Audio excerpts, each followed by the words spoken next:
ঝড় বৃষ্টিতে লন্ডভন্ড উত্তরবঙ্গ।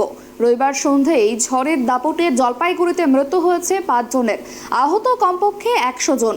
দুর্যোগের খবর পেয়েই রাতেই জলপাইগুড়িতে ছুটে যান রাজ্যের মুখ্যমন্ত্রী মমতা বন্দ্যোপাধ্যায়। দেখা করেন এক নিহতের পরিবারের সঙ্গে। এদিকে বাংলায় দুর্যোগ পরিস্থিতি নিয়ে উদ্বিগ্ন প্রধানমন্ত্রী নরেন্দ্র মোদীও। রাতেই তিনি এক্স হ্যান্ডেলে পোস্ট করে উদ্বেগ ও দুঃখ প্রকাশ করেন। আজ পরিস্থিতি খতিয়ে দেখতে উত্তরবঙ্গ সফরে বিরোধী দলনেতা শুভেন্দু অধিকারী। আপনিও আপনার কর্মসূচির আগেই চলে যাচ্ছেন, মূলত কি দেখতে যাচ্ছেন, কি দেখবেন, মানুষের পাশে কাল থেকেই আমাদের ওখানে ভলেন্টিয়াররাও কাজ করছে। এমপি জয়ন্ত রায়, এমএলএ কৌশিক রায়, মাদারিহাটের এমএলএ এবং আলিপুরদুয়ারের প্রার্থী মনোজ টিগ্গা, আমাদের পক্ষ থেকে যেটা সাধ্যমতো নির্বাচন বিধিকে মাথায় রেখে যেটা করা হচ্ছে, ভলেন্টিয়াররাও কাজ করছে।